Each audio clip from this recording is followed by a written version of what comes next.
Hey everybody and welcome back. My name is Sue and I'm from OML Embroidery.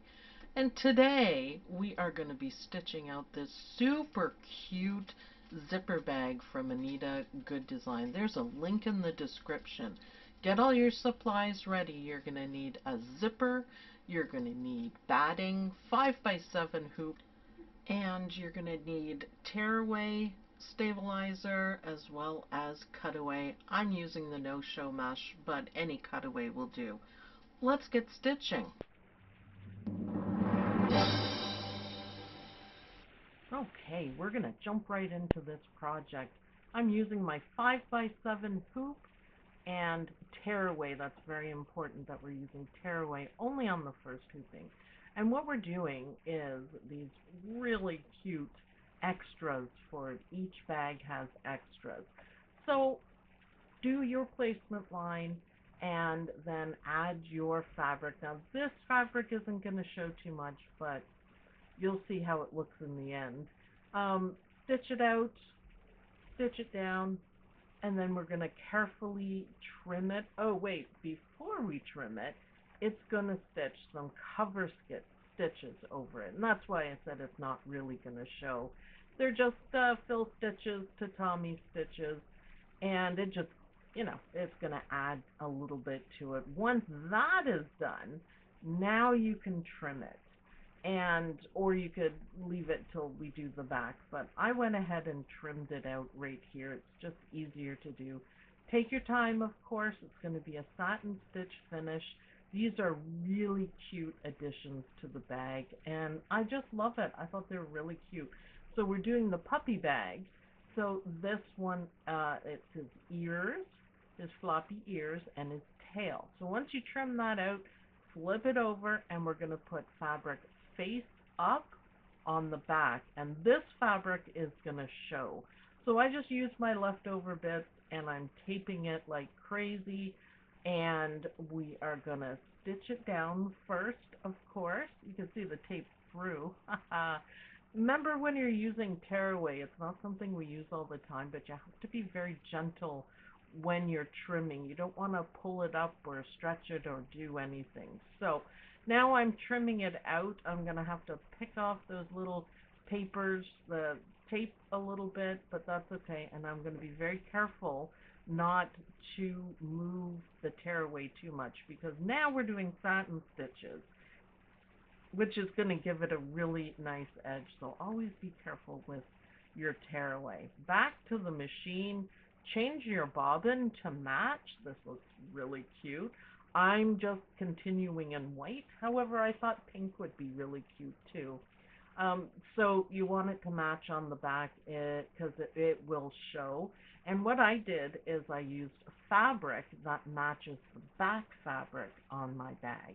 So that looks even better.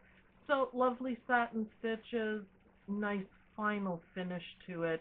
It's a quick first hooping, and it's really good. Now I've pulled in the design for the puppy, which is hooping number 2. Back at my desk, I am going to very carefully tear these out of the tearaway, and they're really cute. We're going to be putting them aside, though, until we need them towards the end. So put them aside. What I decided to do is just very, very, very carefully trim off some loose threads just to make them look a little bit better. Take your time. Okay, now we're hitting hooping number 2, cutaway stabilizer. I'm using no-show mesh, and the first step is going to be the placement. So we're going to stitch that out. McDreamy is going to stitch in super speed. I love this. Googly eyes too. And then we are going to put down our batting. So only the top part has batting. The third hooping has the zipper. So we are going to stitch that down, and it stitches down twice, of course, which is fantastic. And magically, it's going to be trimmed. Look at that. Don't you wish trimming was that easy? And now we're going to do the applique that makes the design really cute. So for the first applique, it's the background of the puppy. I thought a pretty green would look nice. So placement, stitch it down twice, and then magically trim it out.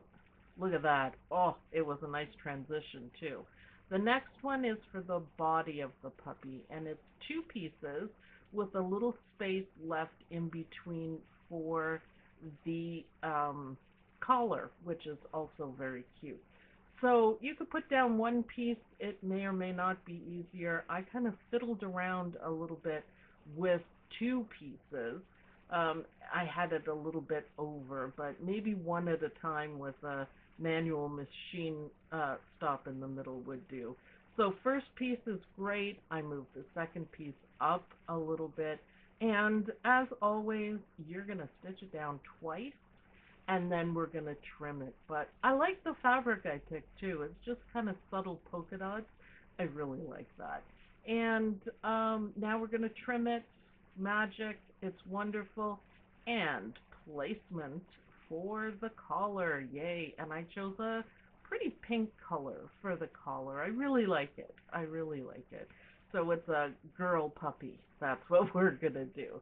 And once that's stitching down, look, you trim it, and then the tags, the puppy dog tags.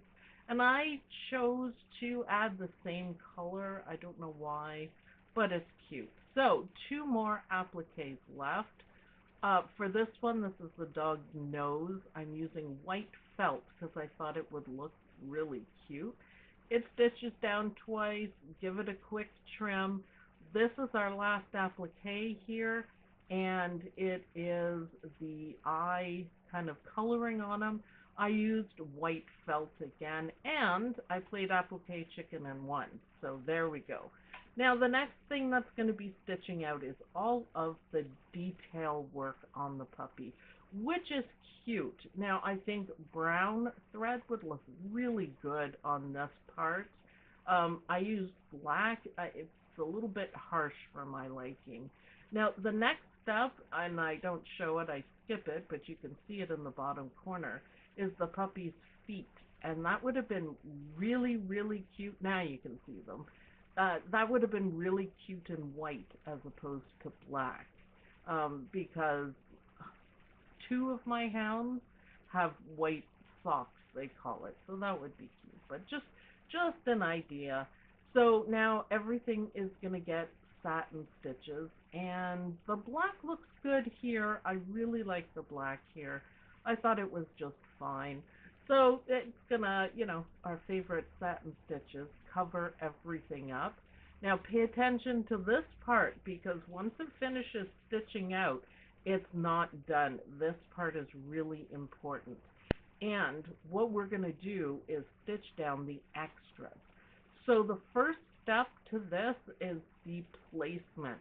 And I would suggest a highly contrasting thread, because I had a little bit of a hard time finding them. It's just a few stitches. I managed it just fine, but use a brighter thread. See, it just goes across. And that's for the two ears and then the tail. So now we're marking for the tail. And this is just extra at the end, but make sure that you do it, because otherwise you won't have the ears and the tail. So take your little extras there that I fixed up, and you want to place it on the line. And what you want to do is you want to place the stitching and the satin stitching right up to that line. It's really important. Zoom in a bit there. See, that one needs to go up a little bit. I do fix it in a moment. But you want it to match up, and it's going to give a lovely seamless look if you do that. So you want to tape it down as well. I use a lot of tape in this. I know McDreamy doesn't like it, but it's okay. So that one is pretty good. So a little bit of an overlap, a little bit of the ear hanging out. This one's better. You can see how I lined it up. And then we're going to do the tail, which is, I do it really well on this one. So lining up the satin stitches, and make sure the back is face up. So the side that we stitched on is face down. So this is the back. You can see how pretty it is. It's going to match my puppy, and it is going to match the back of the bag. So just make sure everything's in the right place. I decided to go just a smidgen overboard on the tape, but that's okay too. I don't mind. You know, better safe than sorry. That looks good. So we're going to put them back into the machine, and we're going to stitch them down now. So back to McDreamy, and these are just a few quick stitches. It's okay to stitch through the tape. You just have to be a little better than I was at picking it out. I left some on. So it's just a few stitches, and if you placed everything properly, that will hold the ears and the tail in nicely. And if you match them up really well, it'll be a seamless. It'll look beautiful, meant the way it's supposed to look. So do take your time on this part. It is not as hard as it looks, and it's a really nice addition to the whole design. So stitch those out. This part only takes a minute, and once we're done this part, we are going to start on the zipper part, which is the back of the bag. So yes, be very meticulous on, you know, pulling your tape off. I put a lot on, but, you know, that's okay. And you don't have to worry about pulling out the cutaway because we are going to unhoop this guy anyway. So it may or may not be easier to take all the tape off with it unhooped. So I'm using my nails. You can use the scissors or sharp scissors or a weeder, something like that. Just make sure you get it all off. So I'm pretty happy with that. I'm going to take my boy out. And for this part, okay, I stitched it already. And the 3 lines that I was pointing out is how you're going to line up your zipper. So line it up with those 3 lines, not the top one. Make sure that the metal zip part is far enough outside of the side line, and line it all up. I like to put a piece of tape over the zipper part so it doesn't get caught up in anything. So the zipper part goes in the middle, top and bottom, and once you get that straight as you can, then we are going to put it back on the machine and stitch it down, and then you can breathe a little bit. So I looked through the back just to make sure it is straight, and I'm pretty happy with it. Now it's off a tiny bit, but I'm okay with that. I didn't worry about it. It's a minor detail, and it really doesn't show. So we're stitching down the bottom, and then we're going to stitch down the top. And this is probably the most difficult part of the bag, is getting that zipper on. It's okay, though. And by the way, I'm using cutaway stabilizer for this. I'm using the no-show mesh, which is fine. Now we're going to set up the back of the bag, and it is a folded fabric style. So fabric goes face down. Make sure when you flip it, it is large enough to cover the whole bottom of the bag that we have outlined. So facing down up to the top, so when you fold it, you have a nice line. And we're going to stitch it down. This part is really fast. I love it. And once it's stitched down, then we're going to fold it. And we want everything to be covered. You don't want to pull it too tight, but you do want to fold it down and make sure all of your lines are covered. So I decided to tape mine, but you can see I have good coverage. It's going to do a beautiful like triple stitch up at the zipper. I really like that little detail on it. And of course, I'm stitching through my tape again, but that's okay.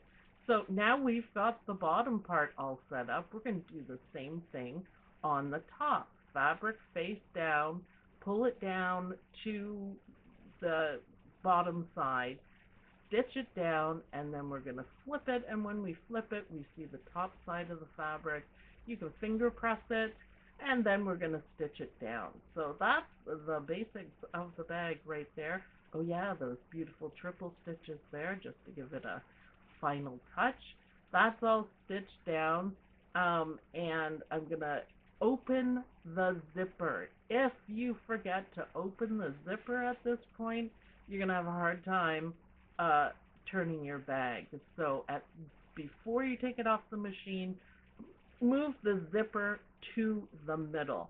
Now this part is a little tricky. You need to tape down the tail and the ears because they tend to flop around a little bit, and you don't want to mess that up because they'll get sewn into the seam. Turn it face down. Now this is the top of your bag. And what you want to do is match everything up the best you can. So you'll have lines from the top, lines from the bottom. Once you get it all set up, then you can tape it. I did fiddle around with this quite a bit.